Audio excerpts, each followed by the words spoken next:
ترس کو لاتے ہیں اور یہاں پر انیٹولیا میں ان کو آباد کرتے ہیں۔ بیٹل آف منسیکرٹ کے بعد جب سلجوق امپائر ایک بہت بڑی تعداد میں ترکس کو لاتے ہیں یہاں پر انیٹولیا ریجن میں اور ان کو آباد کرتے ہیں، تو وہ جو ترس کا جو گروپ تھا تو اسے کہا جاتا ہے اوغوز ترکس،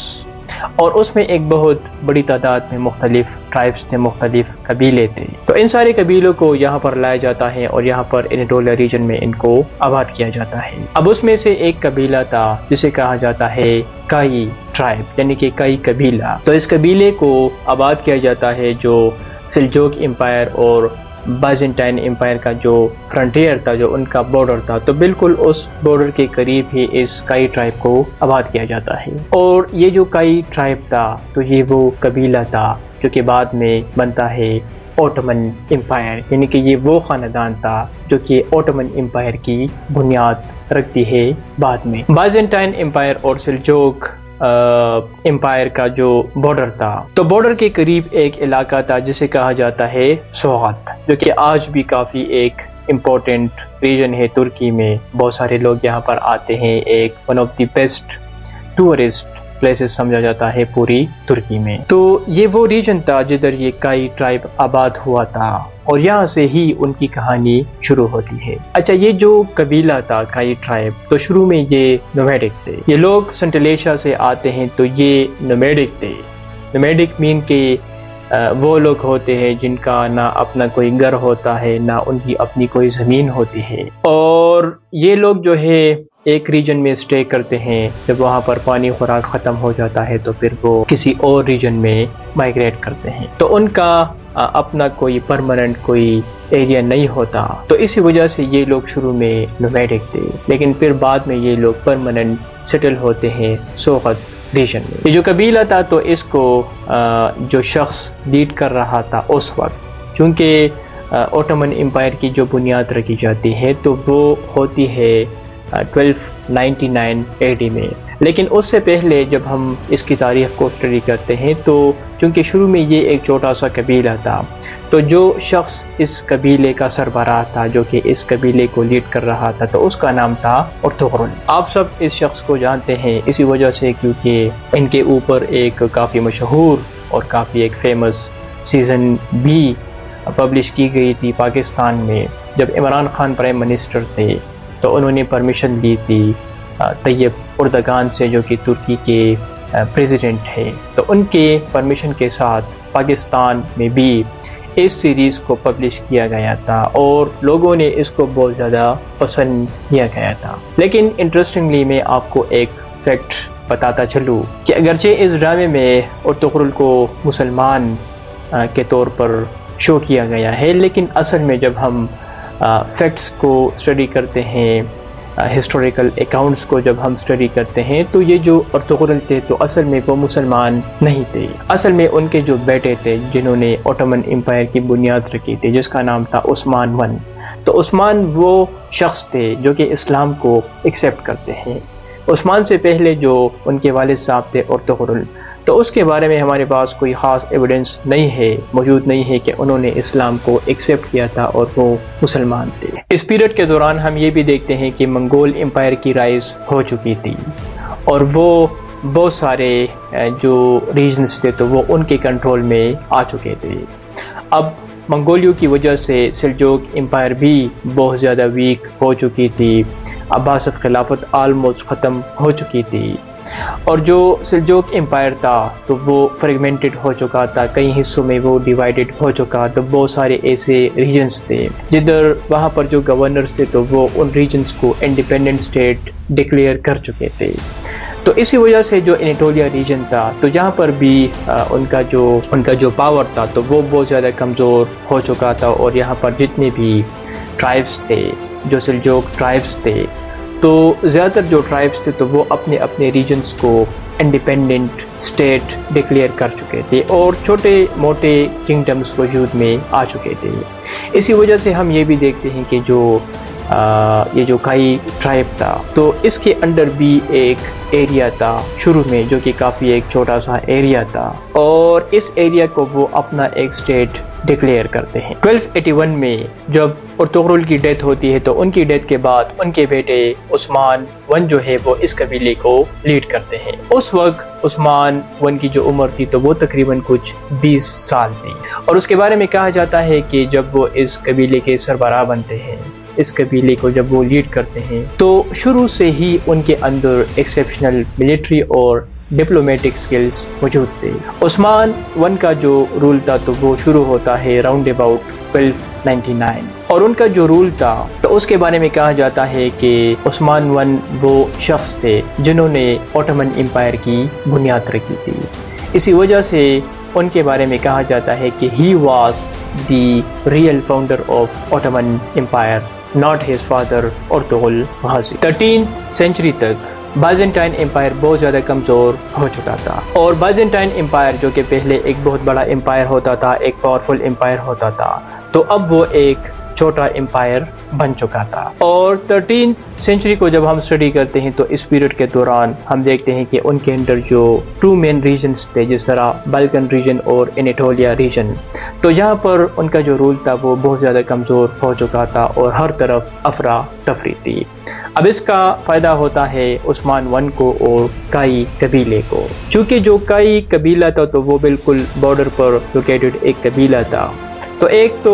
جو بائزنٹائن جو امپائر تھا تو ان کے کلیشز اس سائڈ پر بھی چل رہے تھے، اور اس سائڈ پر جو بالکن ریجن تھا تو وہاں پر بھی ان کے کلیشز چل رہے تھے، تو لہٰذا وہ دونوں سائڈ پر مقابلہ نہیں کر سکتا تھا۔ اسی وجہ سے اس کا فائدہ ہوتا ہے عثمان ون کو، اور عثمان ون اور بائزنٹائن جو ملٹری تھی بارڈر کے قریب، ان کے درمیان بہت سارے سیریز آف بیٹلز ہوتے ہیں، اور ان بیٹلز میں جو کائی ٹرائب تھا، جو عثمان ون تھا، تو ان کو فائدہ ہوتا ہے، اور